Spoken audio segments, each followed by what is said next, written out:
All right, here we go again for Wednesday. And what the fuck is right? Um, on Tubi right now, you can watch this movie. You can see down below what we're doing. Swamp Zombies 2. It's a movie that I have talked about many a times on the other channel and anywhere people will listen because it's the only feature that I have finished right now. And we've talked about it before, but I've never really gotten into it. So instead of doing a review, I kind of wanted to talk about how the movie came to be and all of that jazz. I have the copy of the one that used to be on the set of the old show. I got that back when I got most of my stuff back from the old location or the old studio. And then I have my poster from the premiere night, and it's autographed by the different actors and people who worked on the movie in there. And you can see the Sharkula poster on my desktop because I was writing. So yeah, let's get into Swamp Zombies 2 and kind of give you a little bit of how this cinematic masterwork came to be. Moscow Mule in a glass. I found these today when I was at the grocery store getting cat food and stuff like that, and I was like, I'll give it a try. So I guess we'll go back to how this all began. If you've ever listened to anything I've talked about, going back to even Underbelly, like way back, I've been putting a movie together since 2012 called Midnight Show. And Midnight Show is made of fake movie trailers and very grindhousey, and it's finally done. It's taken a couple years. I'm good with words. It's taken a couple years because we shot things and they didn't look right or feel right, or people didn't want to be involved anymore. So we were constantly taking things out. And about a year ago, we went to my old theater, the Anthony Wayne, and we shot the remaining wraparound piece with a Crystal, back when we were all working together. She kind of plays this like sexy zombie projectionist. What I wrote for her, she's a low life in high heels, and she kind of plays the reels of film that the movie is made of. So I've been working on that for a long time. A lot of people over the years have helped me with that.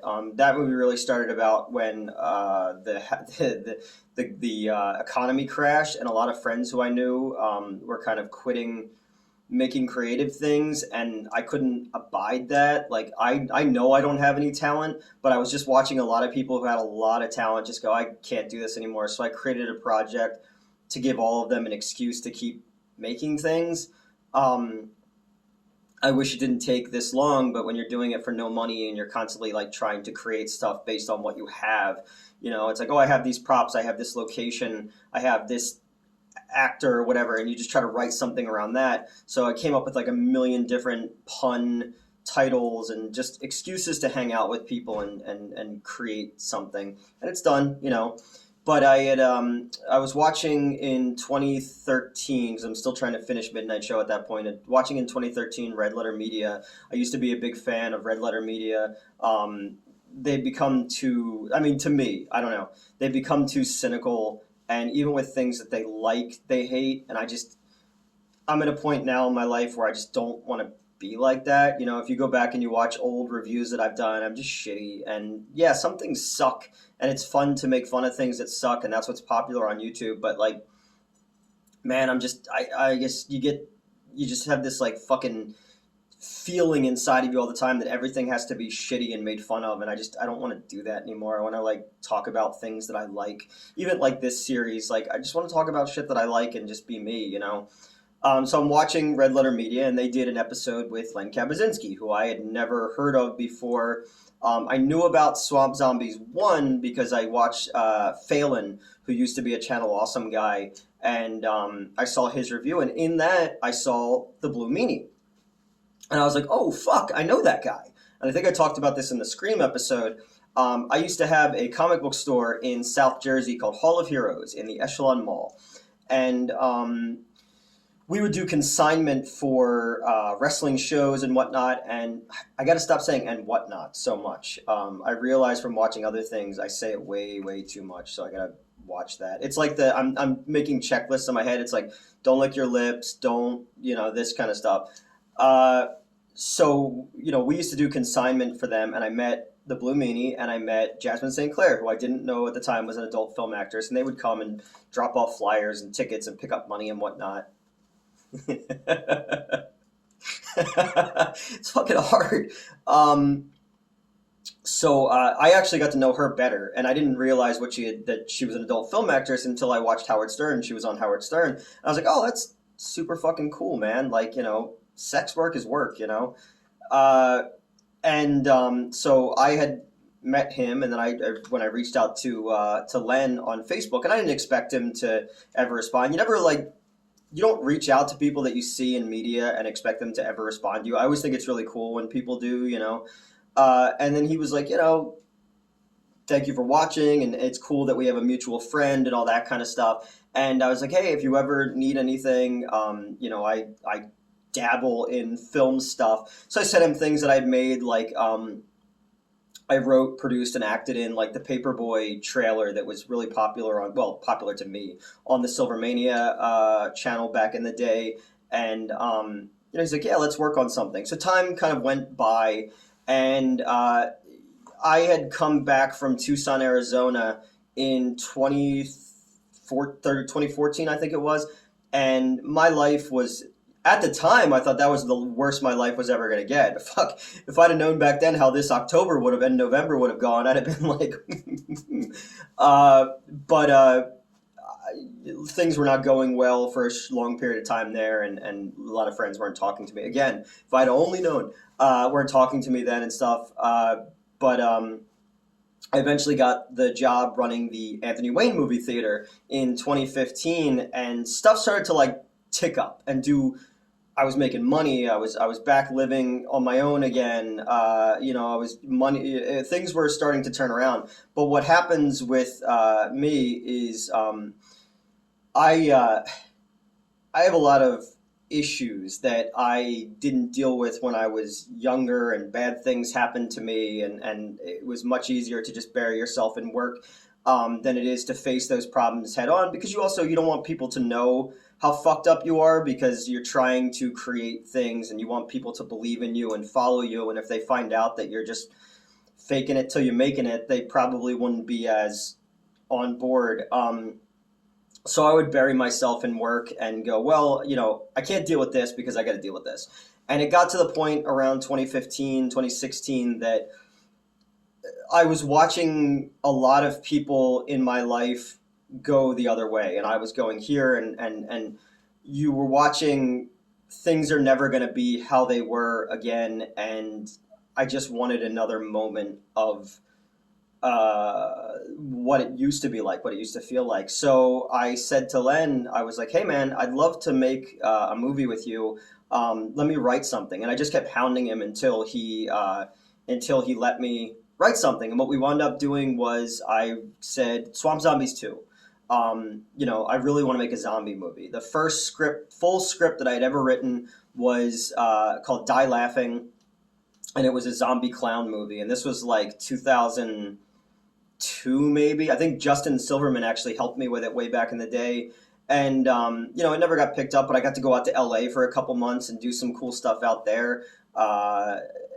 Be part of a writer's room at one point. It was fun, and I was like, yeah, I want to make a zombie movie. So he'd never made a sequel before, and he's a very Len is a nice guy. He's very straightforward. What you see, he's very serious.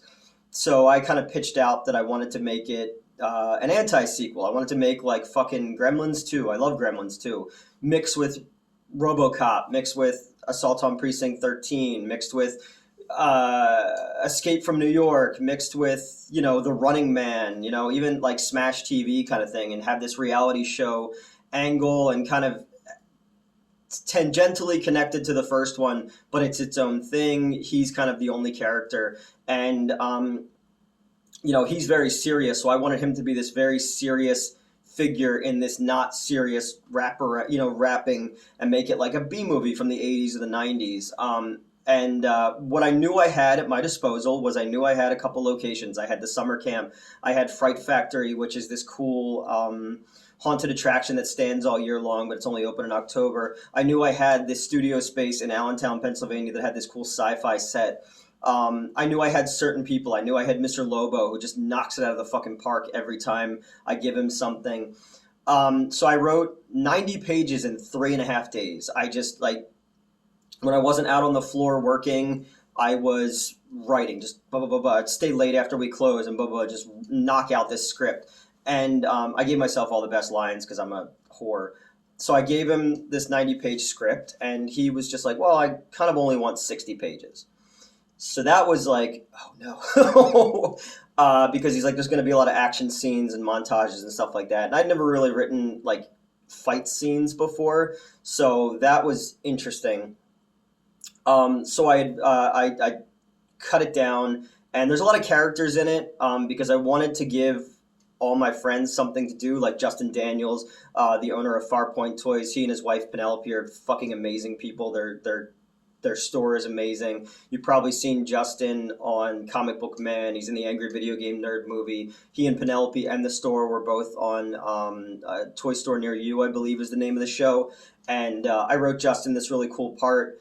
And a lot of stuff was lost in that when we turned the script over. And I wanted to shoot Mr. Lobo out in separate, almost like we only had him for a day, like a Cameron Mitchell in like an 80s or 90s 80s or 90s action movie where he keeps popping up throughout the movie, but they clearly only had him for one day. I think about the new Halloween movie. Jamie Lee Curtis kind of felt like that, where they would just go back to her, and I feel like they didn't have her for the entire time they needed her.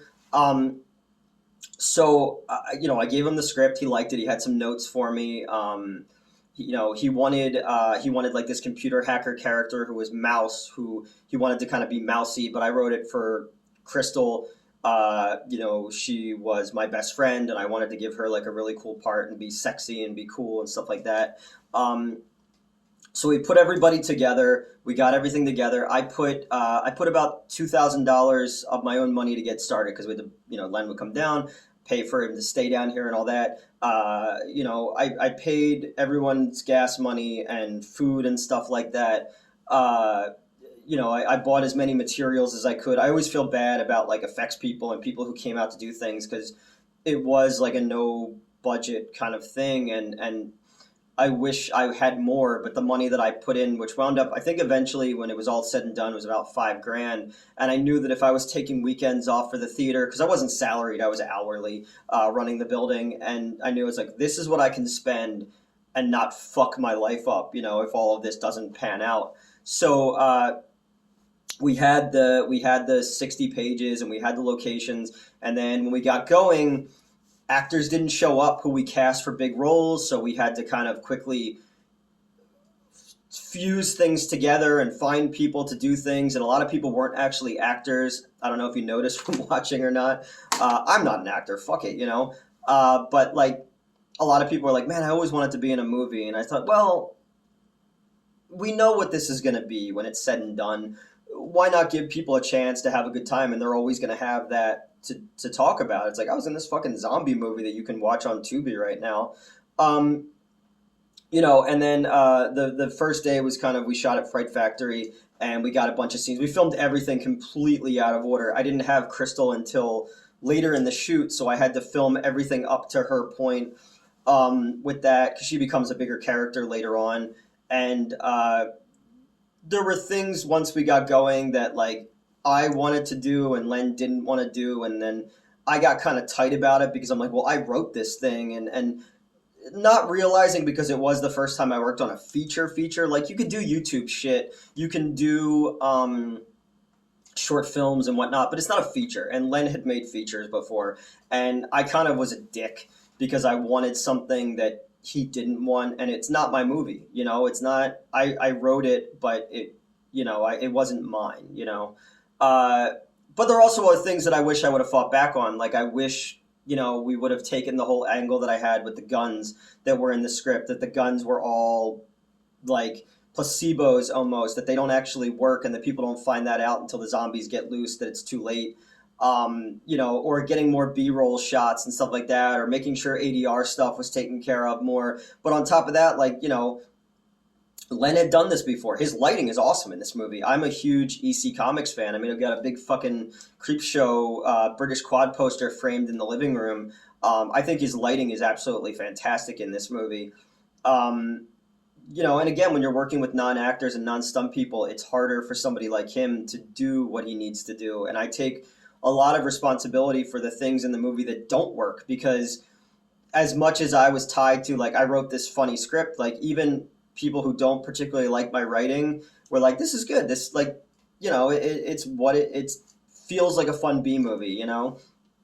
So over a couple months on weekends, we shot this thing. We moved from one location to the other location to the other location. And along the way, we butted heads on things. Again, once Mr. Lobo comes into it, his stuff is great. Like, he fucking nailed my dialogue. I tried to give him his character's name is Winslow Swan, which is a combination of the hero and the villain of Phantom of the Paradise, which is one of my favorite cult movies of all time. Everybody's kind of named after a B movie person because I'm a fucking hack.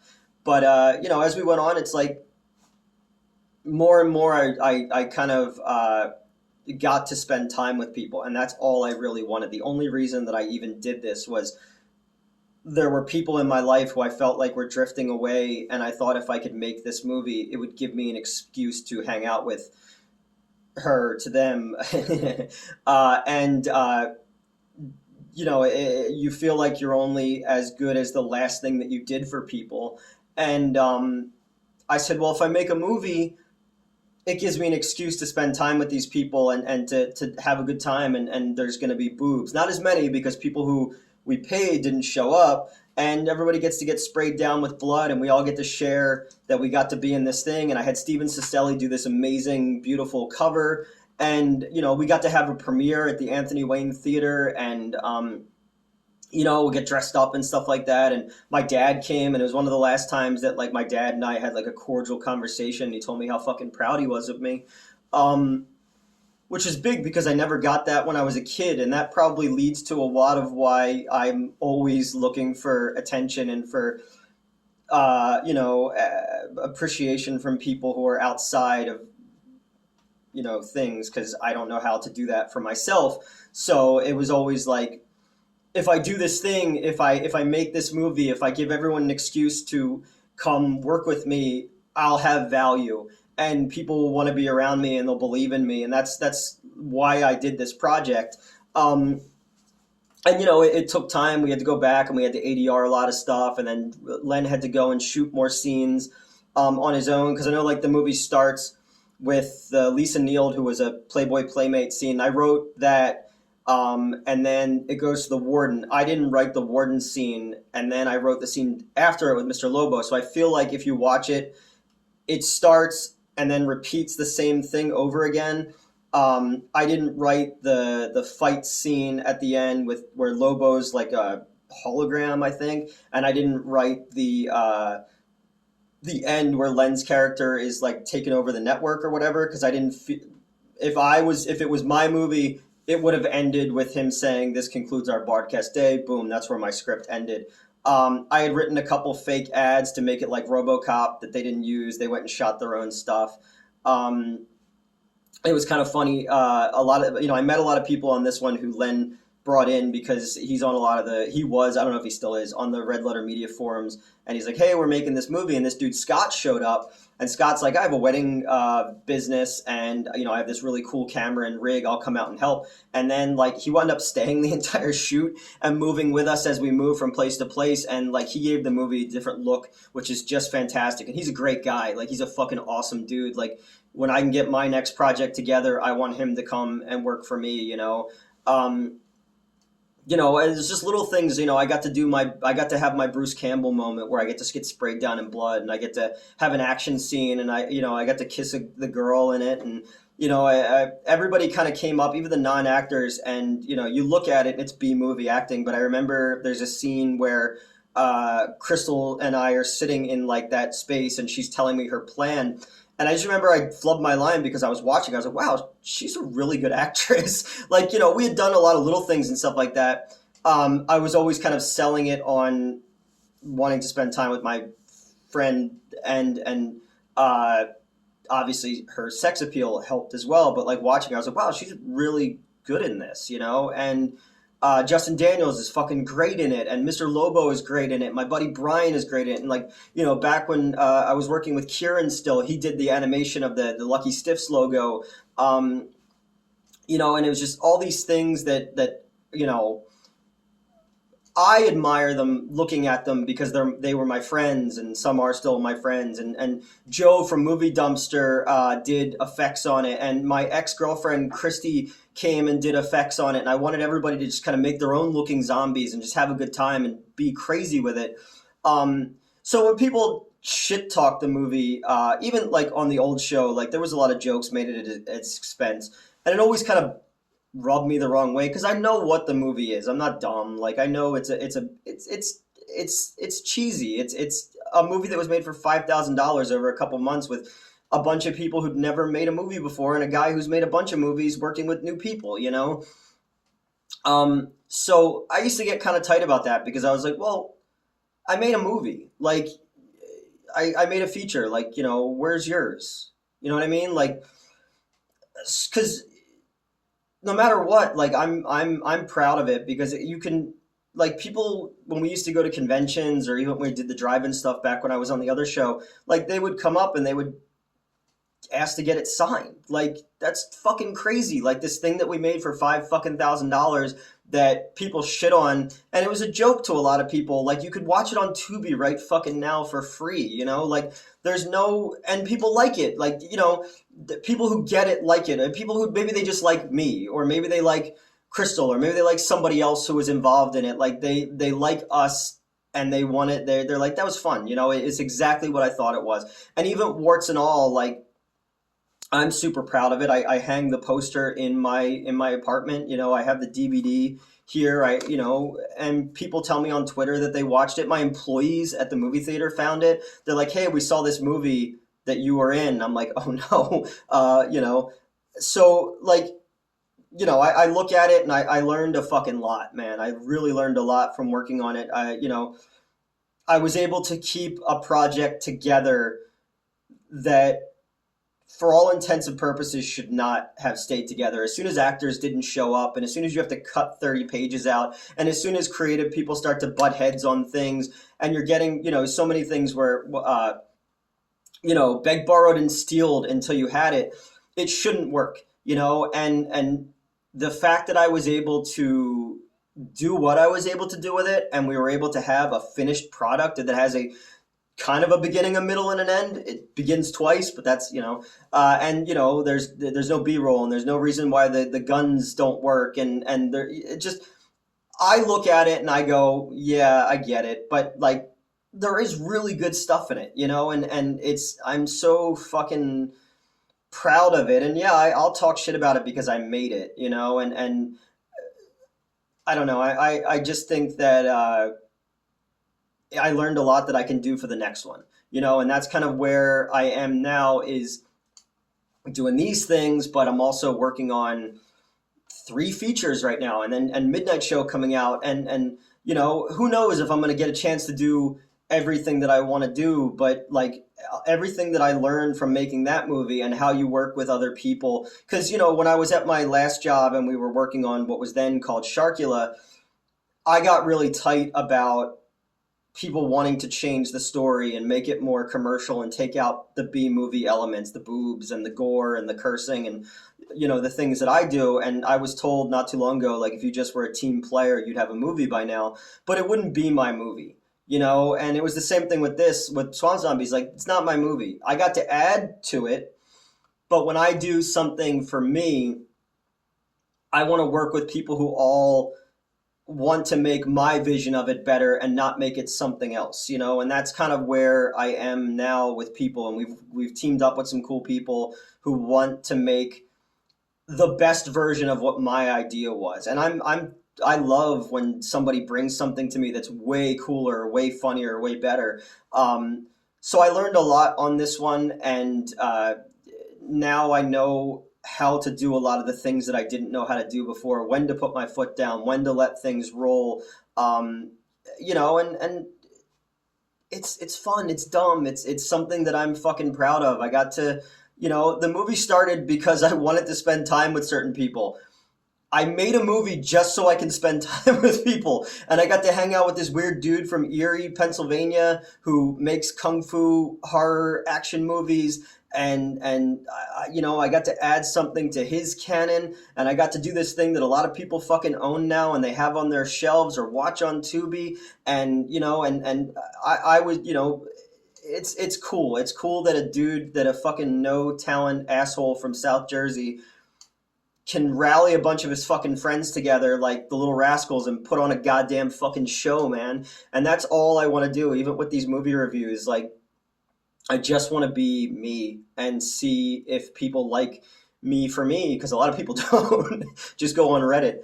Um, and I got asked to work on scenes for Donald Farmer's Shark Exorcist 2. Again, the first one got fucking lambasted on Red Letter Media, but then Stephen King tweeted out that Shark Exorcist exists, and I was like, yeah, I get to be part of Shark Exorcist 2. I wrote a scene that we shot over the summer that didn't get used because the people from the old show didn't want to be associated anymore. That's fine. I feel bad for Crystal because she had to be in this gross water at that summer camp. But that's fine.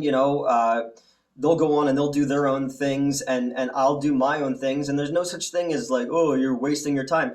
No, it's not, because everything is about just getting yourself out there and just showing people that you're willing to work and that you want to have a good time and you want to make fun schlock. That's what the name of this channel is, Schlock and All, man. Like, I want to create fun B movies. I want to make the kind of stuff that 13-year-old me would have fucking dug at a sleepover or whatever. If you would have showed me this movie when I was a kid, it starts with tits. It starts with fucking tits.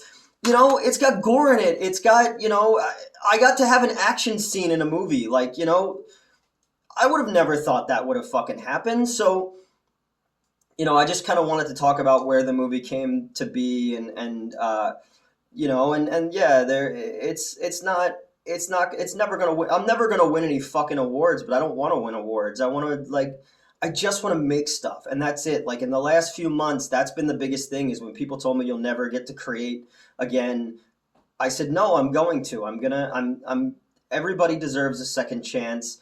And if I do get a second chance, even if I have to pay for it my fucking self, I'm going to take full advantage of it, because I'm 40 and I don't know how many more bites at the apple I'm going to get. Like, I had fucking Bell's palsy. I had cancer once. I tried to kill myself 3 times this fall, I want to leave something behind, and I want people to want to be around me, and I want even my old friends who don't talk to me anymore and stuff like that, and I 100% deserve that, because I was a shitty motherfucker for a really long time as things fell apart on me. And by the way, if anybody, I know I keep mentioning Crystal in this one, I haven't before, please don't blame her for the reason that I'm not on the other show anymore. Her walking away when she did was because I was a bad person for a long time, because I was fucked up, and she and I were finally able to talk after a long time, and I never thought that we would again. And we were able to,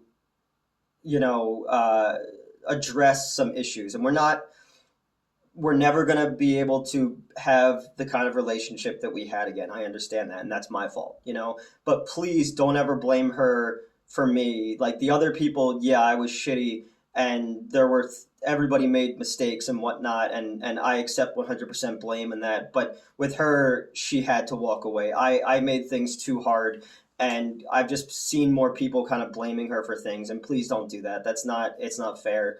Um, with everybody, even the people I don't talk to anymore, I love them, and I'm so happy that I got to add something to the canon. Like, same thing with Len. I got to add something to the canon to their shows build and everything, and they're going to go on and do great things, because, like, without ever doing that show, so many of the people who came and checked, even hate stuff, so many of the people who came to check on me and see where I was when I desperately needed somebody, I met them all through that show. So without doing that, even how it even ended bad, you guys wouldn't be here right now. And I feel so unbelievably lucky that I got to be part of it for a while, and that I'm getting to do my own thing now, and that some people have come over and are proud of me because I'm proud of myself, and that's been the biggest thing, is just, I know I talk about therapy and Zoloft and all that shit in psychiatry. I'm working through a lot of crap that's in my head for a really, really long time, of bad things that happened to me when I was a kid that I never addressed because I was scared to let people know what had happened, and I fell apart and I made mistakes and I lashed out at people and I projected at people, and I'm I'm short, I'm ugly, I'm not that smart, I don't have that much money. So of course I'm going to be very insecure.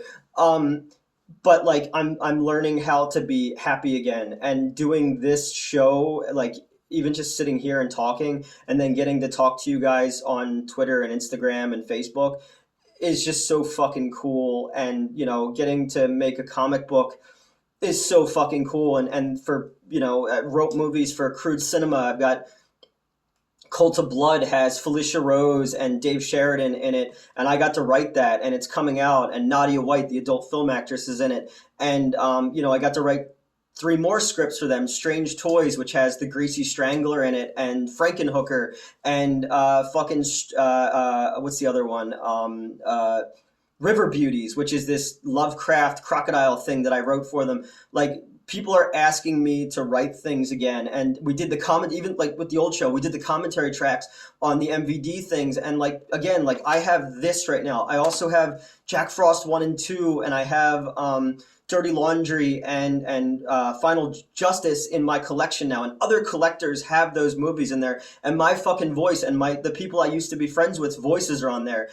Again, I'm this fucking loudmouth fucker from South Jersey, and I got to do that. There's no excuse why, if you write, if you sing, if you do whatever, just put it out there, because you never fucking know if you're going to find an audience. I got to ride someone else's coattails and got to be on a show that got to be pretty popular.